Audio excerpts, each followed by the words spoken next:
very honored and glad to be with you here in this beautiful home of Sukadev Prabhu, Bina Mataji, Radha, Mohan Prabhu, Priya Mataji, Anupama, Anuradha, all the devotees coming together. Thank you all for coming here. So nice to be with you all. So we're going to hear some beautiful glories, pastimes of Lord Shiva and his relationship with Sri Krishna, and also how we can learn from Lord Shiva to progress in our devotion for Sri Krishna. How's that sound? Okay? I think we're Krishna Bhaktas here mostly, everyone, devotees of Sri Krishna. Lord Shiva is also a devotee of Sri Krishna. Do you know that? The Srimad Bhagavat, in the 12th canto, the ultimate authority for Vaishnavas, it's described Vaishnavanam Yata Shambhu.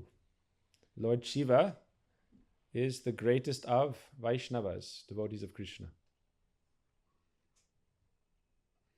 And so actually I'm going to speak tonight about how we can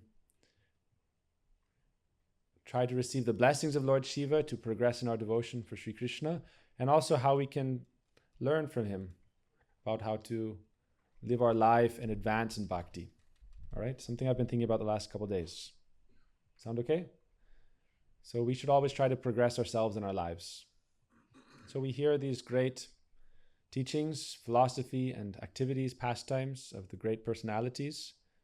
It's not only to hear about, it's to try to practice, even a little bit. All right? So as we start the path of bhakti, devotion for God, for Krishna, the beginning stages, we develop a certain sense of devotion for Krishna. And we develop it through the worship of the deity, through chanting of the name, through hearing about him, through remembrance. But in the beginning, we don't know how to properly honor each other. And that is the symptom of a beginner in bhakti. All right?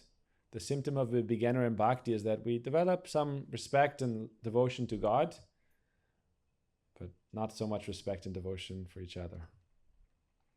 And as we advance, on the intermediate stage of devotion, we have love for God and friendship with devotees. 3 kinds of friendship. Friendship with respect for seniors, friendship with deep friendship for peers, and friendship with compassion or helpful mood towards your juniors. So as we progress in bhakti, we develop friendship.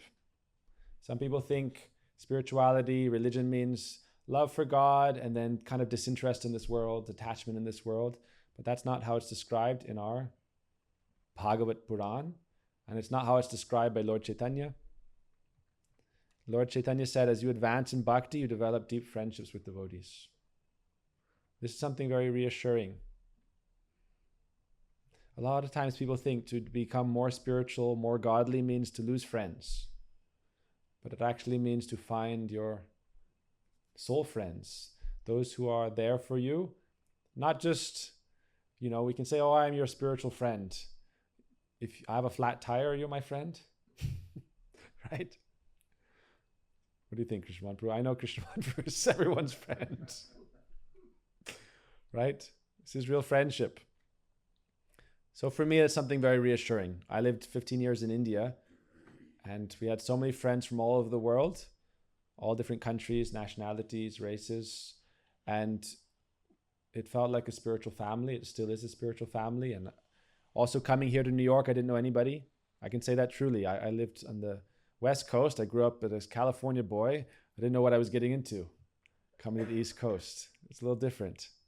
My sister went to, NYU, then Rutgers.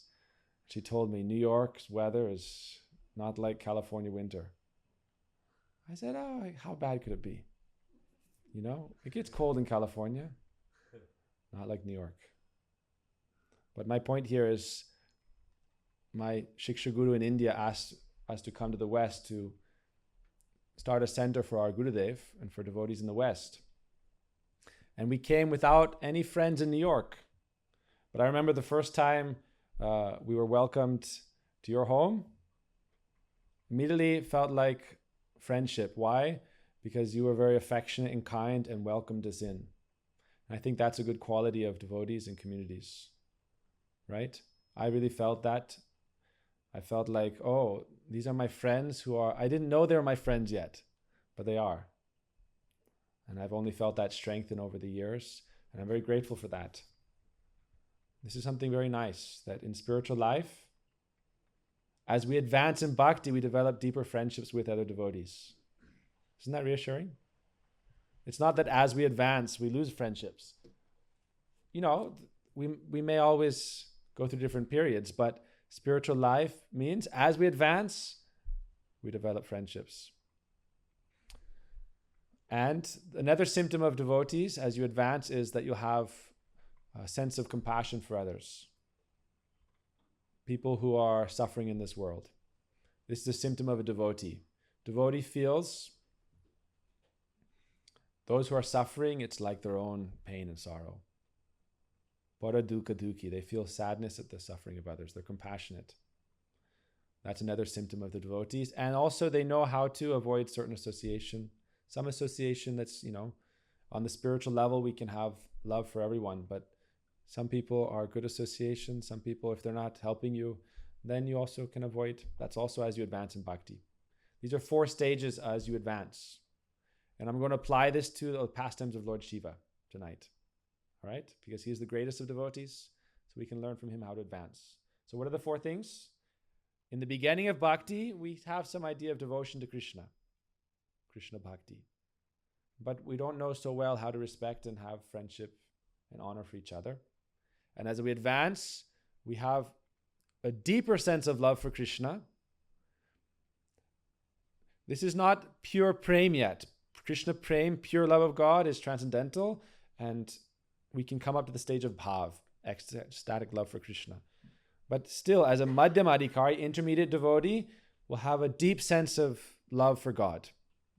Just like you'll find people in this world, saints, Christians, any religion. There will be people who have a deep sense of love for God. We were just further upstate in Altamar, New York. We met someone who has deep, deep love for Christ.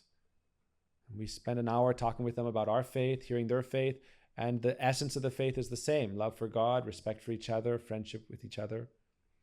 So as we advance in devotion, as a Christian, as a Hindu, as we advance, we'll have love for God, but if that love for God doesn't manifest as friendship for others and as compassion for those who are suffering, it means we're not advanced so much. All right, so anyhow, enough philosophy. Let's hear some stories. Anyone have a favorite story of Lord Shiva to start with? Anuradha, you have a story? No. Rukmini? All right, I have some stories. Don't worry, I came prepared just in case nobody had anyone. No one had ones ready. Krishna Manpuru, some stories?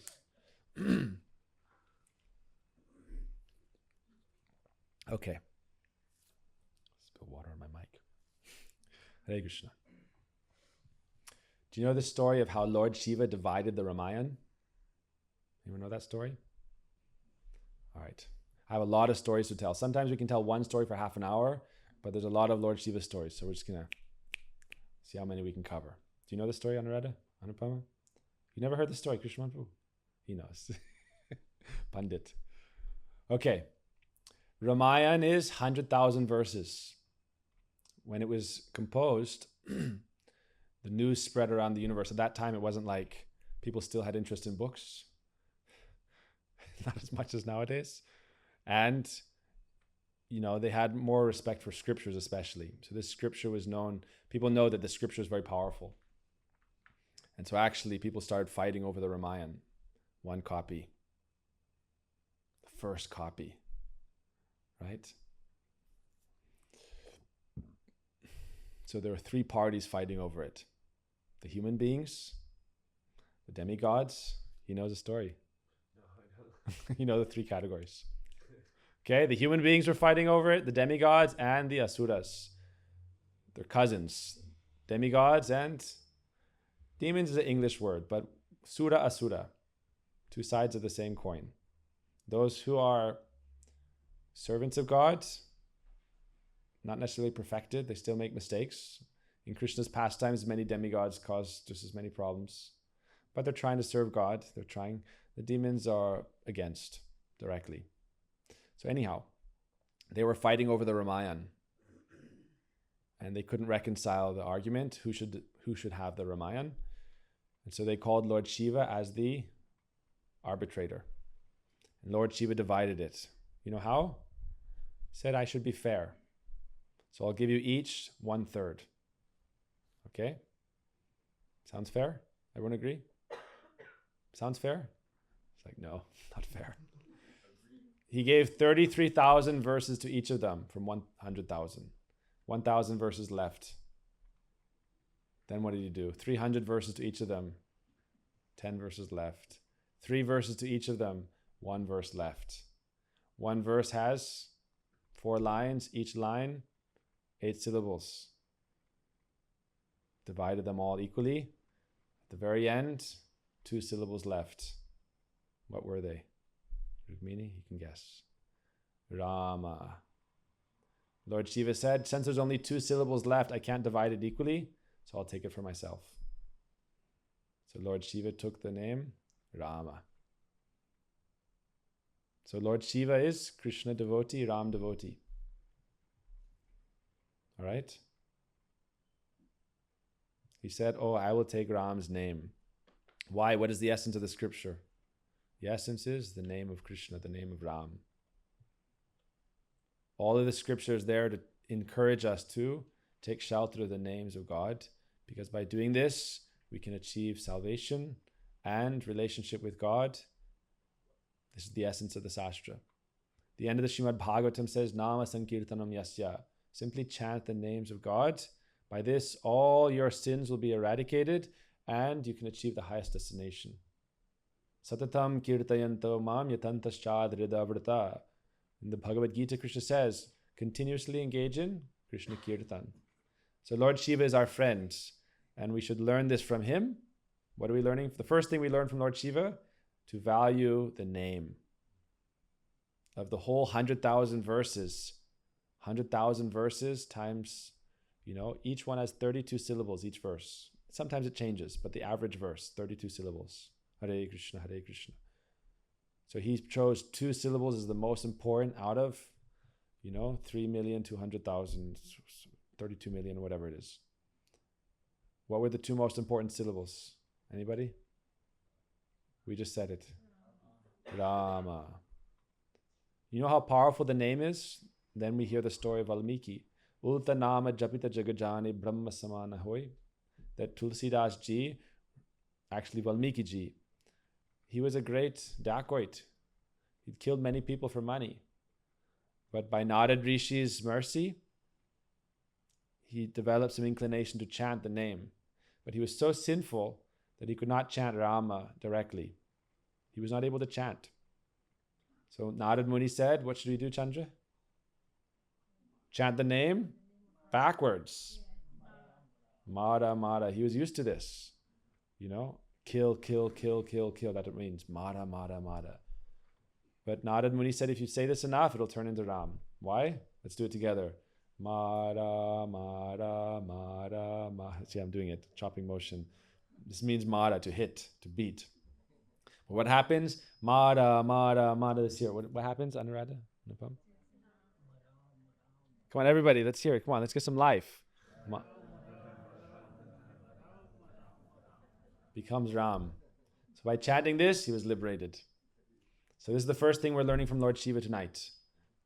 What is it? What are we learning, Veena Mataji? That the importance of the name. Gopi Kantaru, yes?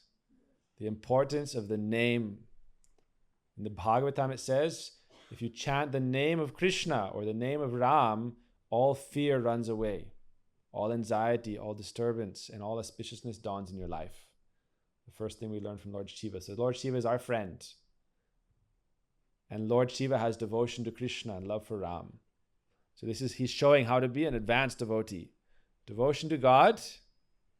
And the best way to develop our devotion is by chanting the names. Therefore, famous verses, Harer Nama, Harer Nama, Harer Nameva Kevalam, Kalo Nasteva Nasteva Gatiranyataha. There's a song by Bhaktivinoda Thakur. This verse means the only thing to save you in this world we're always surrounded by doubt, fear, anxiety. But our great savior is the name, Harer Nam. Bhaktivinoda Thakur sings, Nama bina kichu nahi ko ar choda bhuvana maje. Within these 14 planetary systems, however high you go, wherever you go, whichever direction you go, the only thing that will save you is Krishna's names. Okay? Taking notes? Or drawing and painting? Notes. Yes? Okay, good job. It's like a nice notebook though. All right, so next story. Who spoke the Bhagavat first? Lord Shiva speaks the Bhagavatam. Same time Vyasadeva was speaking it, so they both spoke it. Who knows this story? Lord Shiva was in the Kailash Dham. He didn't have a house. Before, who knows the story of how he married Parvati Devi? Parvati Devi is the daughter of the king of the mountains, Himalayas, Parvatraj. So the king of the Himalayas, his daughter is Parvati. And in her past life, she was Sati, Shiva's consort. And she had burned herself to ash because her father had offended her husband, Shiva, very badly. And she was very offended and she gave up her life. Her next life, she was born as Parvati. And she thought, I will only have Lord Shiva as my husband. No one else. He is my Prabhu. He is my beloved.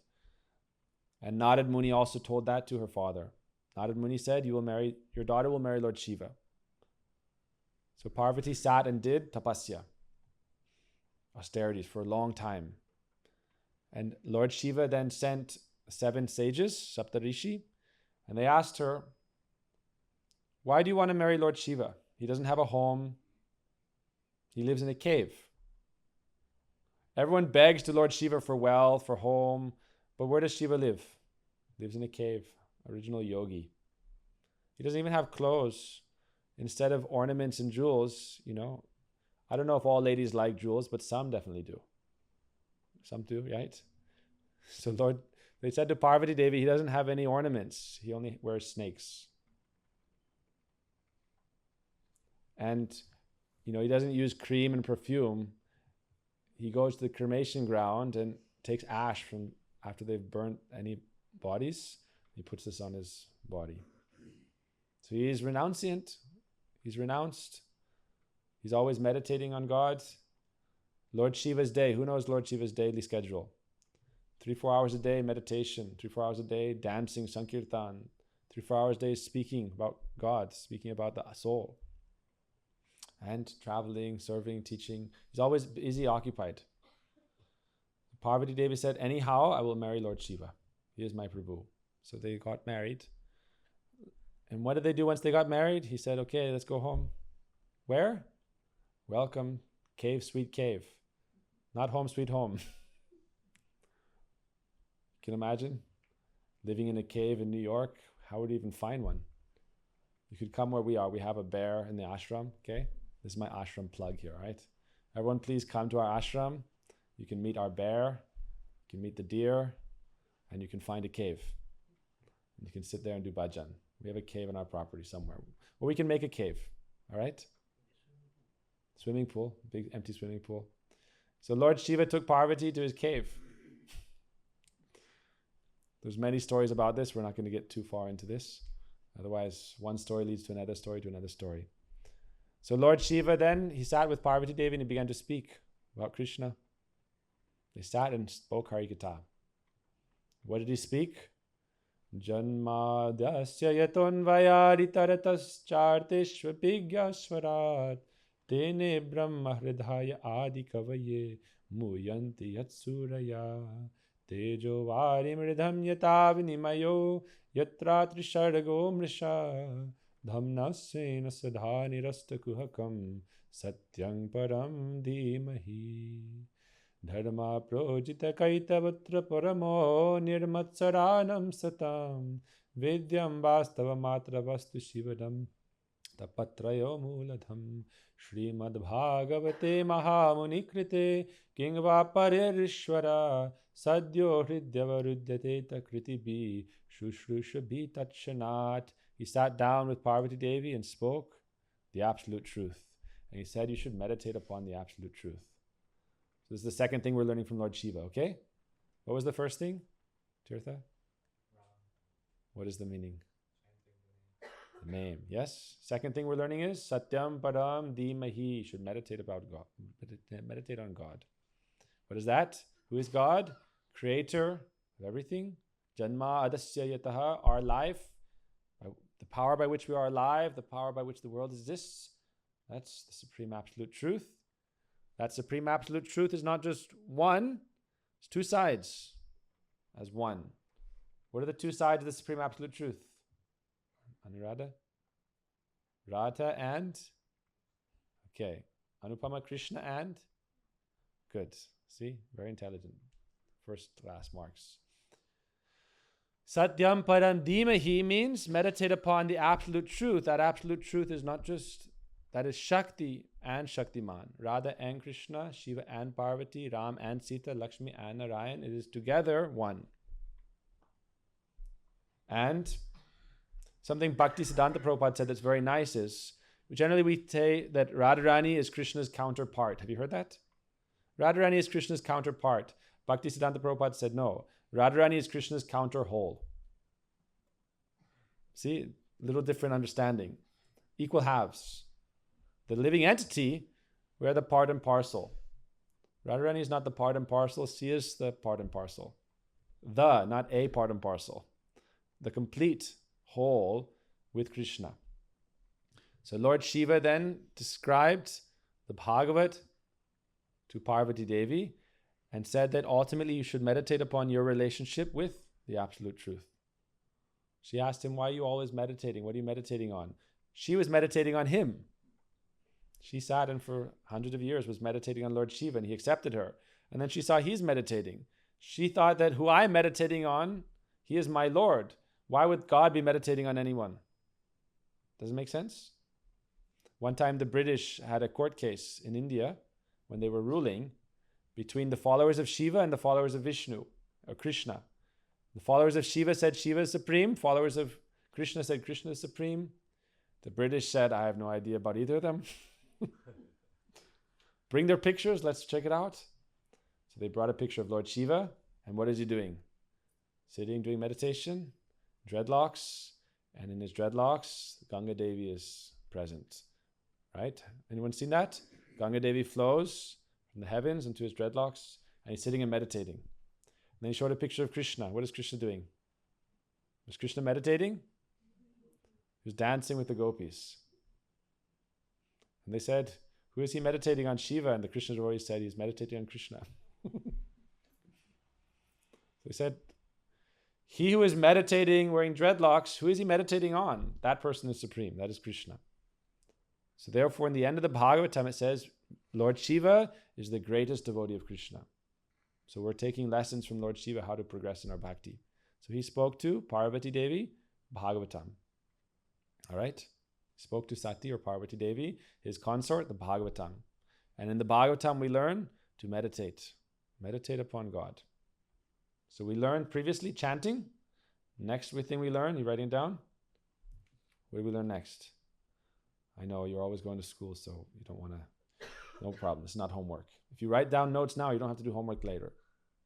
All right, so this next we learn is dhyana, meditation. What do we hear next? Lord Shiva spoke the Bhagavatam, but you know what else he always speaks? The pastimes of Radha Krishna. And he composes beautiful songs about Radha Krishna. So from Lord Shiva, the third thing we learn is, I'm just making this up as we go along, okay? So I hope it works. I hope it makes sense. I think it does. But I didn't prepare this. So the third thing we can learn from Lord Shiva is kirtan. We learned about chanting the names. So Hare Nam, Mahamantra, we can chant any Radha Krishna directly, the names. But Lord Shiva also himself writes many, many beautiful kirtans. When I was a young brahmachari monk in India, my teacher said, go to your guru and ask him if you can chant this one mantra every day, Narayan Kavacha. See what he says. And my Gurudev said, every day you should chant Kripa Kataksha Bhajanam. This is a song that Lord Shiva wrote glorifying Radharani. Munindra Vrinda Vandite Triloka Shoka Harini, and so on. Makeshwari, Kriyeshwari, Swareshwari, Sureshwari. So Lord Shiva teaches us that we should chant the Maha Mantra. We should also sing bhajans, especially Vedic Sanskrit prayers or any songs of our acharyas, realized souls. We should every day try to, if we can't do every day, once in a while. Lord Shiva himself does this because he is Krishna's devotee. Many people think Krishna is separate, Shiva is separate, but they are actually bosom friends, and Lord Shiva is our guru, showing us the way to Krishna. This is especially for Vaishnavas. Lord Shiva is our guru, our teacher. He teaches us how to develop in bhakti. And so we take shelter of him. It's very important. How about one story how Lord Shiva is our friend and is very merciful? Who's heard the story of the churning of the ocean of milk? Yes? Have you heard the story? A lot of interesting stories to learn. This is in the Bhagavatam. So one time, the demigods and the demons are always fighting. Two different parties in the universe, always fighting, and especially they're fighting over control and power. And they wanted to churn this ocean of milk because they heard that by doing so, they could get so many different powerful things from there. Churning the ocean of milk means it was like they're churning, like some people say the ocean of milk is like the Milky Way. So you think of it, they're churning the universal reality to extract the most powerful substances by which they can rule over the world. That's what they were doing. And when they did that, what happens when you churn reality and you're trying to get power from it? Poison can come. So a great poison came from the ocean. There's a vast ocean of milk, and then there's a beautiful story about it. But the essence is that by churning this, poison came out. And this poison was so powerful, you're churning all of the universe's, whole galaxy for the essence. And what comes of it? Good and bad. That's life, right? How are you going to deal with it? That's the question. Life is both good and bad. Anyone would agree? Sometimes good things happen, sometimes bad things happen. I don't know which world you live in, but the world I live in, there's good and bad. So who's going to help us when things are so bad that you can't handle it yourself or even your whole world, all the people? That's when Lord Shiva helps. So this poison started to burn the atmosphere. And everyone was choking, it was in the air. They were going to give up their bodies. And they prayed. Who did they pray to? So Lord Shiva is very merciful. We learn this, the fourth thing we're learning today from Lord Shiva. The first thing I'm learning, actually, right? Fourth thing I'm learning is that we can pray to Lord Shiva when we have very, very difficult things going on. And he has the power to take that and deal with it. So as that poison was going, he brought it all together, compacted it all, and took it in his hands like a drink. And he drank it, all of it. But you know what he did? He has so much love for God, and this is the fifth thing we can learn from him. He said, God resides in your heart. So as he was drinking this poison, he thought, I don't want this poison to enter my heart because that is where my Lord resides. Who? Krishna. He worships Krishna. He chants Krishna mantra. I was recently visiting an ashram and learning from them. We have very dear friends there. Shivananda Yoga Ashram is only 10 minutes from us in New York, in our ashram, 10 minutes away. And I just recently learned their founder guru, Swami Shivananda, he chanted Om Namo Bhagavate Vasudevaya as his mantra. He worshipped Vishnu and Lord Shiva. So Lord Shiva took this, the point I'm making here is ultimately, in Hinduism, Krishna is supreme. If you read the Bhagavad Gita, which is the essential scripture for Hindus, Krishna is supreme. It's very clearly described. And any different lineage, they all accept Krishna if they are bona fide Hindus. They all accept Krishna. All right? Many demigods are also there. And that's another thing we learn.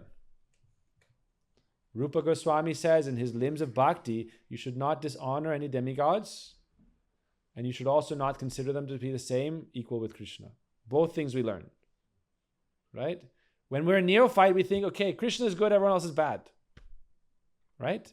Other demigods are bad, and Shiva, and Durga, and Ganesha, and people think, no, it's not good, not good, not good. This is neophyte stage. As we advance, we learn to honor and respect. Like when we advance in bhakti, we learn to have friendship and honor, friendship and respect, but love for God. So we learn both things.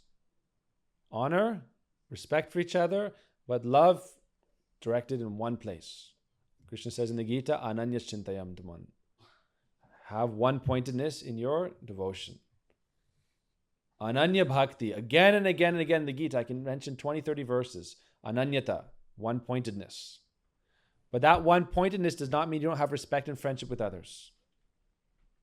And also, when you understand that Lord Shiva himself is Krishna's devotee, then you understand he is like your guru, like a teacher who can guide you towards your Ishtadev, Krishna, your worshipful Lord.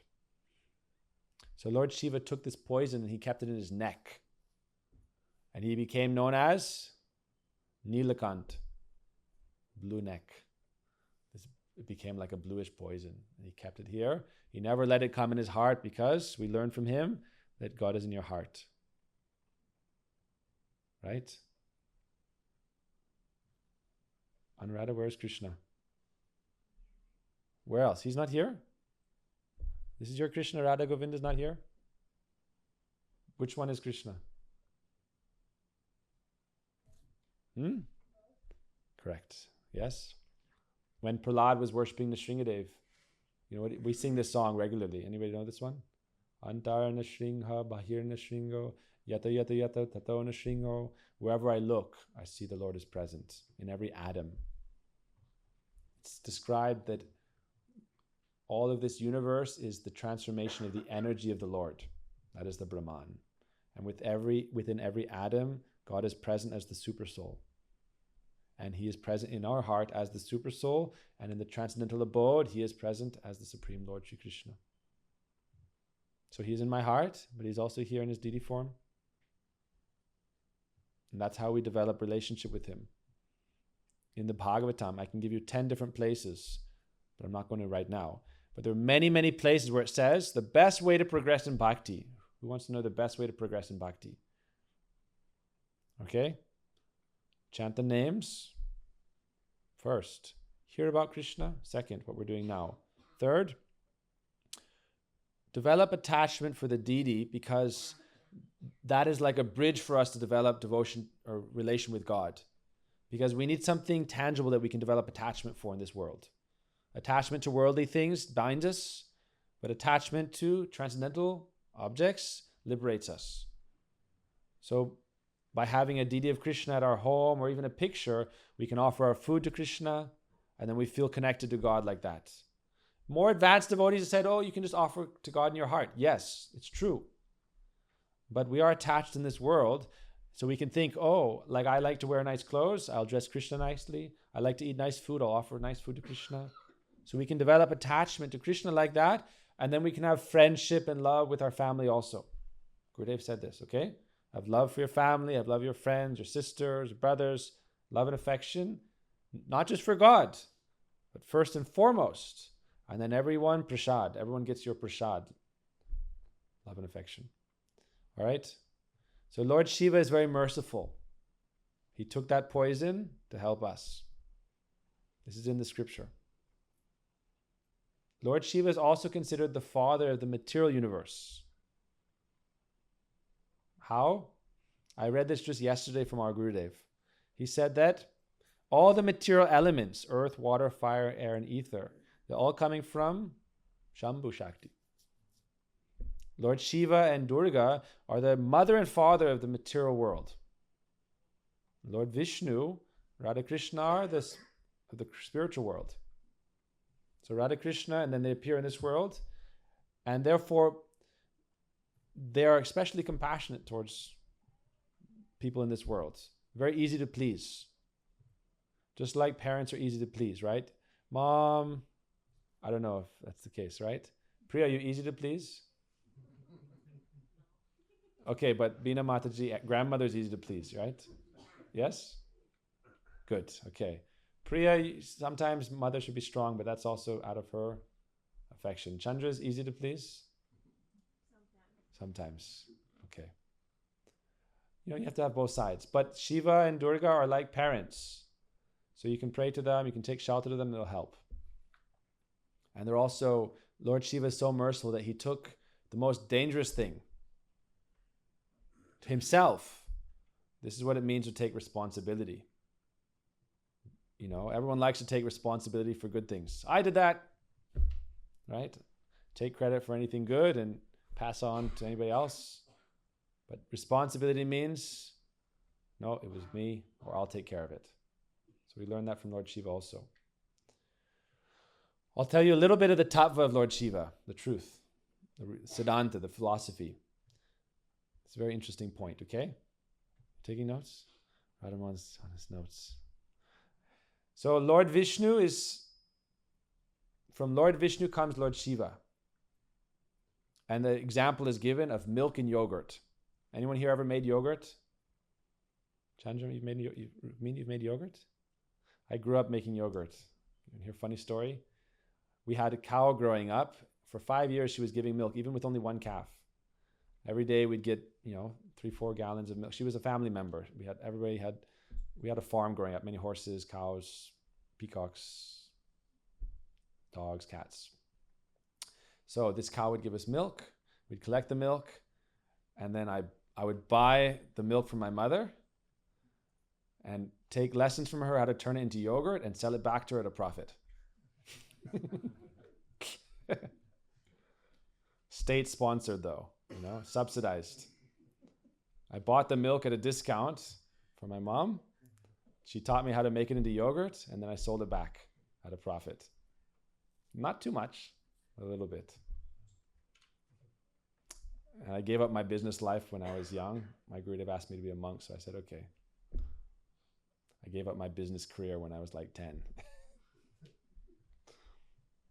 Anyhow, the point here is milk can become yogurt by a special agent.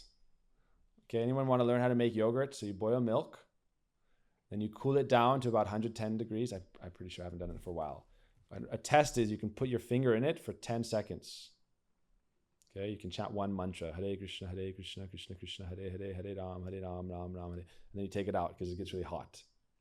If it's not hot enough, then it won't turn into yogurt. If it's too hot, it won't turn into yogurt. The culture will die.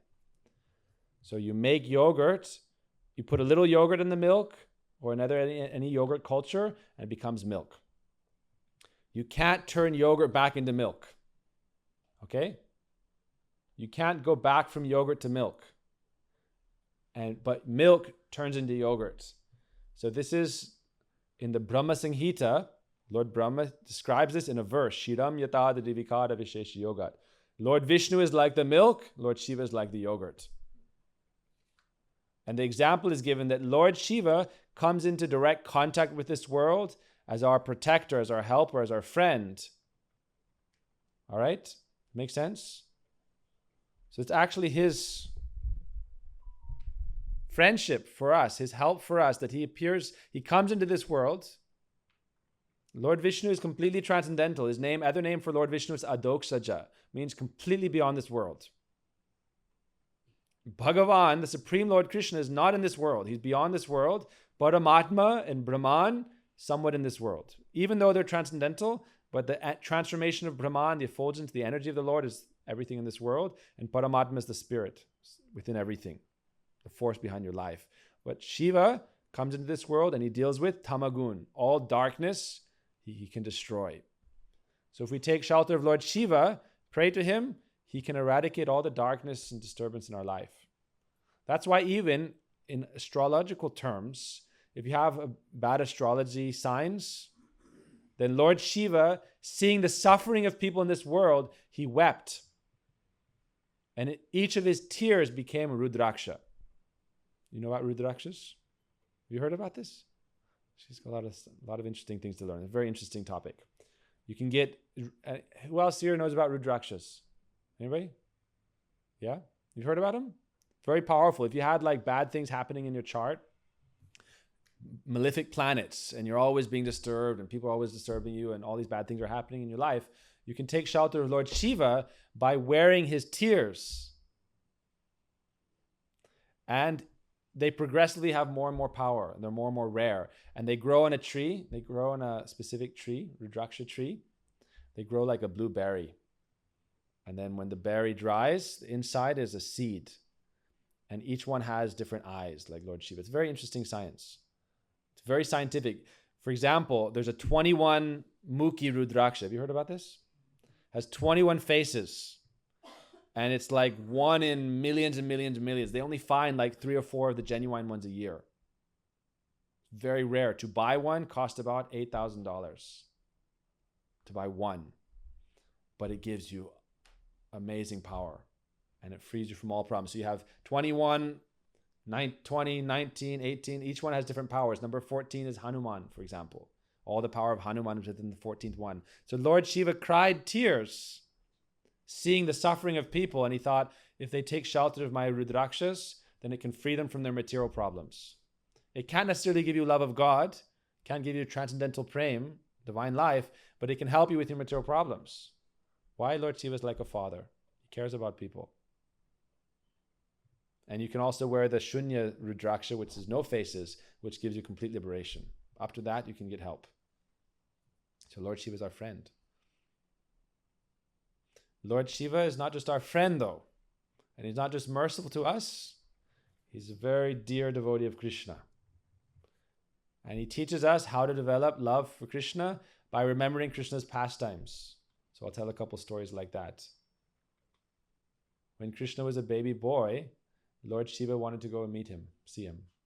He had been always glorifying him. Why? Krishna is the Supreme Lord in his own abode. But he comes to this world once every cycle when he comes. There's a verse in the Bhagavatam. Everything we're speaking should be authorized, otherwise anyone can make up anything, right? So anything I'm saying is based off the scripture, the Bhagavad Gita, and so forth, Puranas. So in the Bhagavad it says, Ete changs kalapungsa Krishnastu Bhagavan Swayam Indrari Vyakulam Loke Mridayanti Yuge Yuge. Krishna comes in different ages to help establish dharma and defeat those who are destroying the world, great demons, great tyrants, great demonic kings, and to save and help the devotees. So Krishna comes. But generally he's in his own abode. So when Krishna comes to this world, immediately when he appeared, Lord Shiva wanted to see him. Lord Shiva is always in this world. He's always in Kailash Dham. He's always also wherever Krishna Lila occurs. Wherever Krishna appears, any incarnation, Lord Shiva appears some way. Anybody know how he appears in Ram's pastimes? Do you know this one? Hanuman. Hanuman is Shiva's incarnation. So in Ram's pastimes, Shiva appears as Hanuman, and he is the greatest devotee of Ram. So Lord Shiva is Krishna's devotee. And because he is coming from Krishna, like the yogurt milk example, he's also a dear friend of Krishna. They're very close friends. Very close friends. And Lord Shiva is very kind. You know, like the most merciful, kind person you can think of. You take shelter of Lord Shiva. He is very easily pleased. You offer him a leaf, bale leaf, one bale fruit, and he can grant you anything you desire. It's very merciful. He's very kind-hearted. One of his names of Lord Shiva is Ashutosh. Means very easily pleased. All right? Very easily pleased. So when Krishna was born in Vrindavan, Lord Shiva came to Krishna's hometown, Nandabhavan, Nandagram. Krishna moved around in Vrindavan, but he came to Nandagram. And he came as a yogi. And he has a drum. Krishna, do you have the drum? Can you show it to us? Okay, Shiva's drum. Okay, but anyhow, he has a damru. And it's like a drum, and you can hold it in one hand and just shake it back and forth, and it has, a little string and a ball. So it just shaking it, it's like dum dum dum dum dum. So Lord Shiva came and he has Trisula. Have you seen Lord Shiva holding a trident? So that's 3 modes of nature: goodness, passion, ignorance.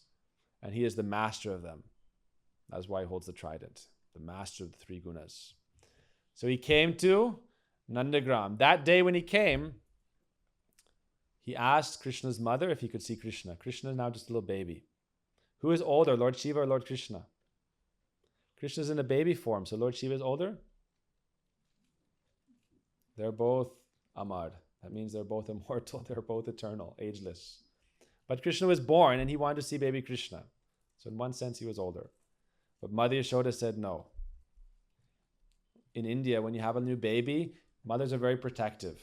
Especially, they don't want anyone to get, they call it nazar, bad eye, evil eye. So Mother Yashoda thought, this looks like a tantric yogi. Tantric yogis, they can be good or bad, who knows? Black magic or white magic. But they're very powerful. So she said no. As soon as she said no to Shiva, he began to cry. He's very, Lord Shiva is very, he's very alpha. Right? He's very strong. He's very masculine. But he has a very soft heart for God, for Krishna. So Krishna's mother said, you cannot see Krishna. He's too small. He's too young. I haven't brought him outside yet. As soon as he heard Krishna was born, he came. But she wouldn't let him see Krishna.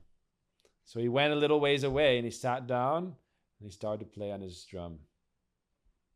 And he started to chant Krishna mantra. Why? If you want to see Krishna and you can't see him, if you're being held back, what do? We heard this in the beginning. Chant Krishna's name. So Lord Shiva teaches us. He went to see Krishna and Mother Yashoda said no. So he thought, anyhow, by my devotion, I will see Krishna. So that's, the power is in our hands also, okay? We've been talking about this in our recent classes.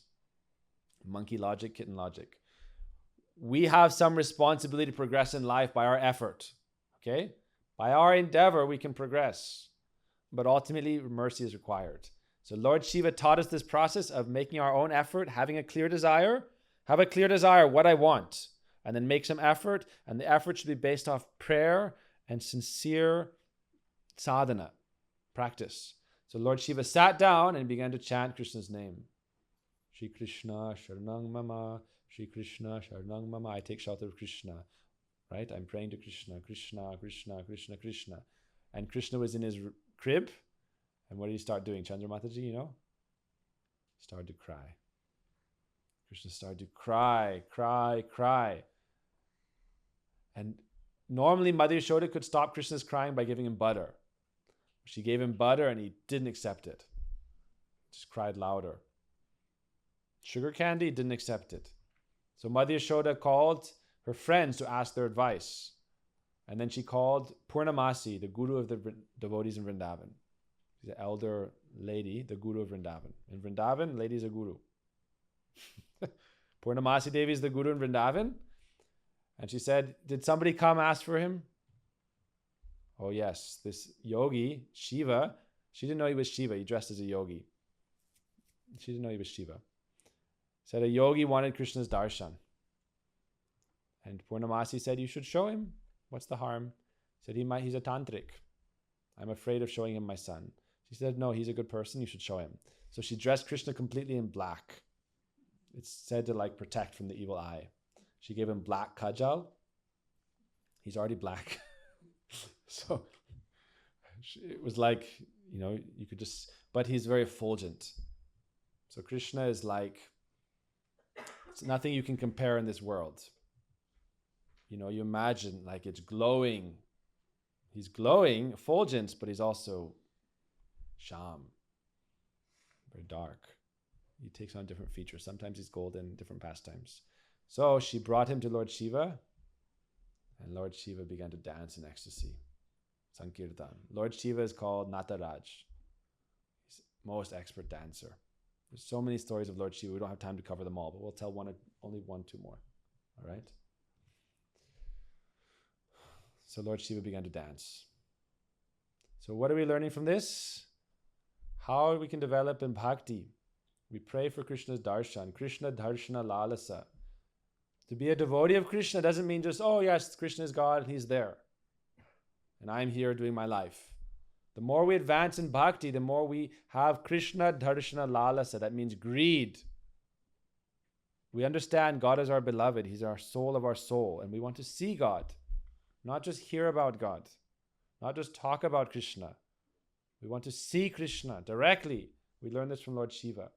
Krishna darshana lalasa. And how do we see Krishna? You want to know the recipe to see Krishna? Krishna bhakti rasa bhavitamati kriyatam jadi kutopi labhyate tatra loyam api mulyam ekalam janma koti sukritirana labhyate. The only way to see Krishna, we learn this from Lord Shiva, is intense greed. He was very greedy to see Krishna. He was very, very strong lobe, strong desire. Not just by doing good deeds in this life. There's a very important verse Rupa Goswami describes, that we cannot see God just by good deeds. It is by our will, that means our intense desire to see God, he reveals himself to us. So it's by his mercy. And Lord Shiva shows, by intense greed, he got Krishna's darshan. So we can learn that from him. Who has heard the story of Shiva and Mohini Murti? 2 more stories only. All right? Have you heard the story? Okay. You've heard this one? When Lord Shiva took the poison from the ocean, okay? After he took the poison from the ocean, they kept churning, and then many powerful things started coming from the ocean. And the final thing that came was a divine nectar. And that nectar grants you immortal life. It's called Amrita nectar. And the demigods and the demons both began to fight over it. Who gets it? And in the meantime, Lord Shiva had taken the poison. And so he was there doing his meditation. But as that nectar appeared, they began to argue about the nectar. And so Lord Vishnu appeared to settle the dispute, but he took on a very bewildering form called Mohini Murti. Lord Vishnu appeared as the most attractive woman, like a demigoddess you can imagine. And she came and she sat down the demigods and demons in 2 lines. Okay? Like when we have prasadam. Okay, this side, the asuras, and this side, the suras, demigods. And she started passing out the nectar to all the demigods. And to the demons, she was smiling and flirting. And they became so bewildered by her beauty, they lost track of the nectar. And, you know, she became their nectar. The beauty of her face. It's Vishnu's own Maya. That's why in the Bhagavatam there's a verse, Yopayati shaner Maya yoshidheva vinirmritam tvamikshatatmano mrityam trinu kubam ivavritam. What is the most powerful force? The Lord's own Maya. And that appears in that form of Mohini Murti. And so she bewildered the demons. But 2 demons, actually 1 demon, he was very intelligent. He thought, definitely Lord Vishnu will trick us somehow or other. And so he went and sat in the demigod's line. He dressed as a demigod. He sat in their line in between the sun and the moon, Surya and the god of the sun, Surya Dev, and the god of the moon, Chandra. And he sat in between. And as I'm getting to the point with Lord Shiva's story. Anyhow, as they were passing out the nectar, Mohini, then Surya and Chandra, the sun and the moon god, they told Mohini Murti, oh, this person sitting next to us is a pretender. He's actually an asura. And if they drink that nectar of immortality, they're going to cause so much disturbance in the world. You imagine the worst tyrant ever, and they had the nectar of immortality and great strength, how much trouble they would cause. So immediately Mohini Murti called the Sudarshan Chakra of Lord Vishnu and chopped off the demon's head. But that demon had already tasted the nectar, so he became immortal. But he was severed. So his head became Rahu, his body became Ketu. You heard about this in astrology. There's Rahu and Ketu, these 2 malefic planets. So that's coming from that pastime. Lord Shiva later asked, I want to see Mohini Murti. Lord Shiva went to Vishnu and said, oh Vishnu, I've seen all your incarnations. As Ram, in your pastimes of Ram, I'm Hanuman. And in every other incarnation, I witness your pastimes. Only I missed the pastime of Mohini Murti. Vishnu appeared as a woman, the most beautiful woman, the most beautiful, bewildering woman you could imagine, right? Vishnu appeared. So he said, I want to see that form. And Lord Vishnu said, no, you don't. He said, no, better not. He said, please, I pray, I want to see. I'm your devotee. I want to see you in all your forms. So the Lord said, okay, I will arrange. And so one day Lord Shiva was sitting with the goddess Parvati, and the Lord appeared as his Mohini Murti. Mohini means very bewildering, very enchanting. And she appeared and began to dance in front of Lord Shiva, and she was playing with a ball. And she was wearing thin cloth, and as a strong breeze came, it was revealing her beauty, her form. And Lord Shiva became maddened by her beauty. And he began to chase her, and they ran throughout the world. And Lord Shiva, finally, at the end of it, he lost all his energy, everything, and he sat down and he prayed to the Lord, oh Lord, this is your Maya. May I be attracted to you. So there's another thing we can learn from Lord Shiva tonight, all right? We're almost finished here, I promise. We're losing stamina here, okay? One more story after this. All right, what do we learn from Lord Shiva here? Or if you want, I can do a kirtan. I was just at a program in Queens and they could handle like 5 minutes Harikatha only. So we're doing pretty good. We have 1 hour so far. We should also hear about Krishna. It's helpful. All right. So what do we learn from Lord Shiva? God has two, God also has his Maya. Krishna has his Maya. That means his bewildering potency of this world. And it's very attractive. It's very attractive. Shiny car. Diamonds. Position, wealth, honor, prestige. It's very attractive. We learn this from Lord Shiva. And he said, don't be too sure of yourself. Right? Don't be overconfident. Oh Lord, I have conquered Maya. That means I have conquered your bewildering, attractive power of this world. I am free of Maya. I am liberated. I am saved. I am such a great devotee that I am not attached to anything. I cannot be touched by anything in this world. Lord Shiva says, don't be so confident of yourself. Look at my example. He showed us by his own example that there's according to the philosophy, the difference between the soul and Krishna is that Krishna is always the controller of his Maya, his potency. Maya just means his power. And that's in the Shakti form, his potency. And there's two sides of that potency, the spiritual potency and the material potency, the material world and the spiritual world. And the energy of the material world, the energy of the spiritual world. All right? So the soul can always come under the influence of Krishna's Maya, his power. That's the difference. We are finite soul, he is the infinite soul. And he is the master of Maya, and we are subservient. We can come under the control. So Lord Shiva taught us, don't be too sure of yourself. All right? One time Narad Muni said, I have conquered Maya, I have conquered Maya. He was showing us an example. Narad Muni is also, one of those potencies, incarnations of the Lord. So it's a funny story, all right? Narad Muni, should I stop? You got a few more minutes left? Everyone's got a little more energy left? Okay, I got to find someone energetic to speak to so we can tell a couple more stories, yes? All right? Narad Muni said, I have conquered Maya. I'm not attached to anything in this world. I only love God. I only focus on God. Nothing else can bind me. And he was telling this to everybody, and they said, be careful. Pride comes before the fall. He went to Lord Shiva and said, oh, Lord Shiva, you chased after Mohini. You have not conquered Maya. I have conquered Maya. Lord Shiva said, don't brag too much. He went to Brahma and said, Brahma, you chased after, a deer. And Brahma, said, be careful. Don't go to Vishnu and tell him like that. So he went to Vishnu and said, oh, Vishnu, I'm a brahmachari. I'm a monk. You're always with the gopis. You're always with Lakshmi. You're a goddess of fortune. I have conquered over Maya. Even you have not. And Lord Vishnu said, yes, okay, as you like. Narad Muni left that place and he immediately arrived at a Swayamvar, that means a marriage festival. And there was a princess, a very beautiful princess, who was going to pick her groom. And all the kings and all the princes of the world had assembled, hoping that she would pick them.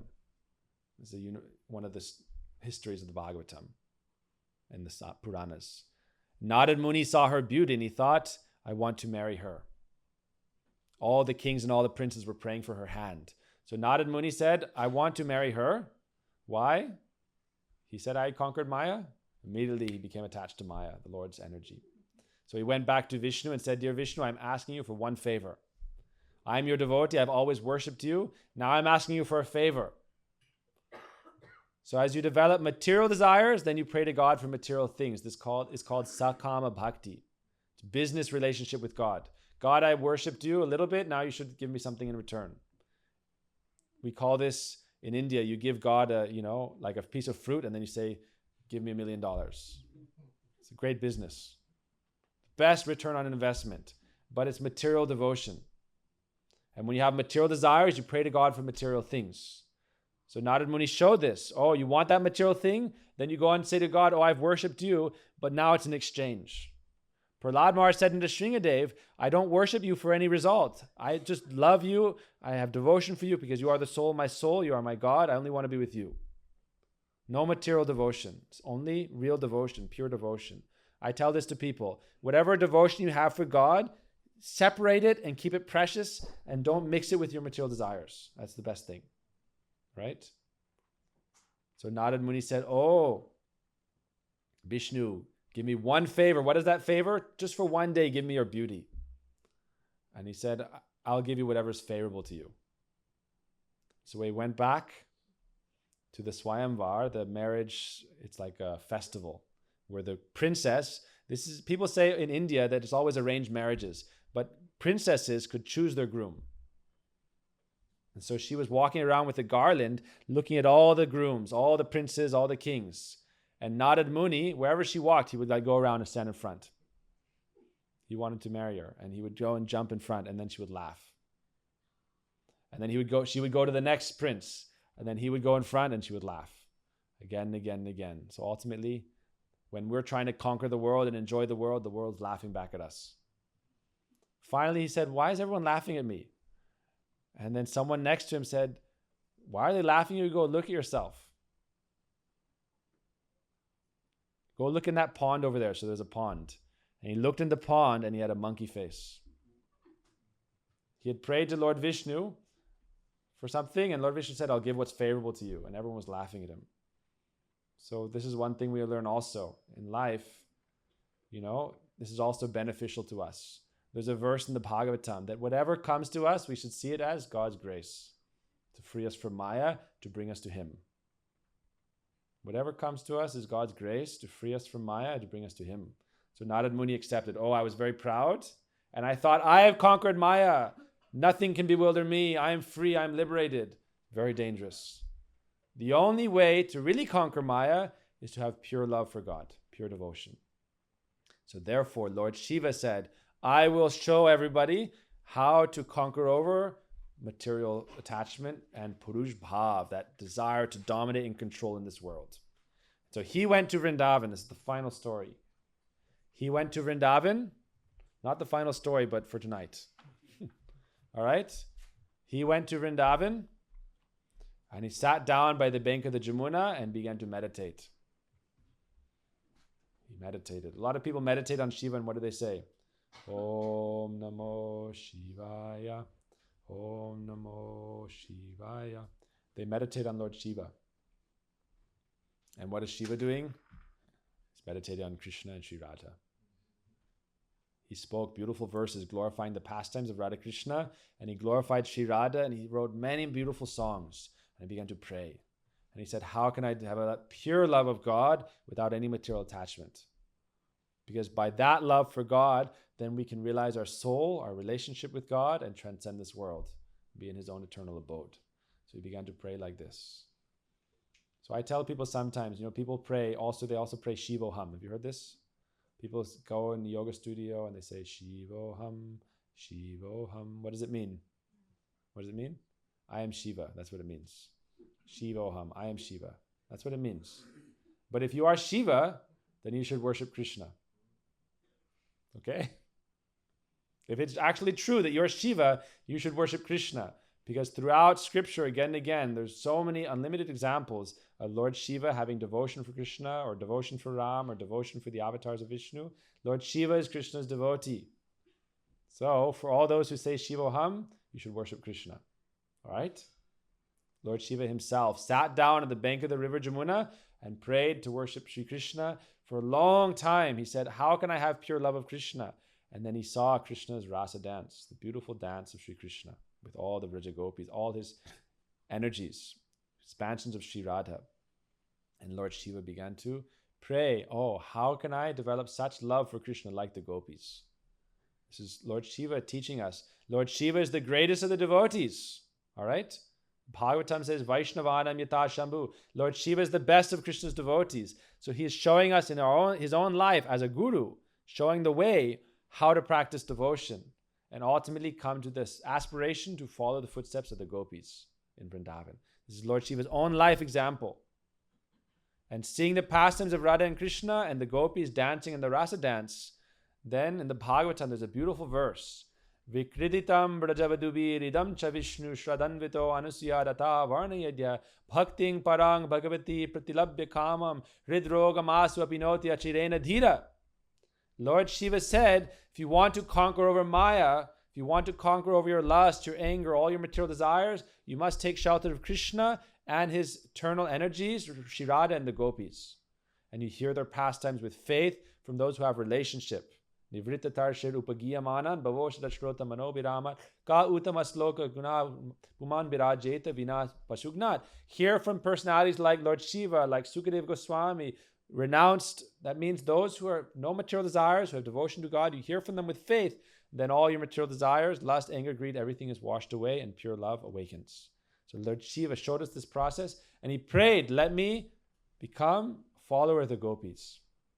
And then Purnamasi Yogamaya, the Lord's internal energy, the goddess Purnamasi, she lives in Vrindavan as an elderly sadhu lady. She came and she said, if you want to follow the footstep of the gopis, I will help you. But in this form as Lord Shiva, as a male, you cannot dance with Krishna in the rasa dance. You have to achieve your soul form as a gopi. And so Lord Shiva prayed for that, and then she gave him a benediction, and he achieved a gopi form. And this is Gopishwar Mahadev. He lives in Vrindavan in that form, and on these days of Shivaratri, this is his appearance day of Shivaratri, Gopishwar Mahadev appearance day. All the devotees go and worship him, and he is the gatekeeper of Vrindavan. So if you want to enter Vrindavan without Lord Shiva's mercy, it's not possible. If you want to worship Radha Krishna, you also have to get his mercy.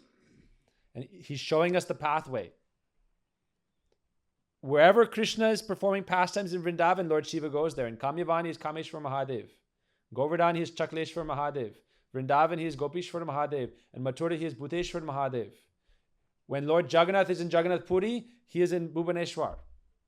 Anywhere Lord Krishna's pastimes are performed, Lord Shiva is present. He is Krishna's greatest devotee.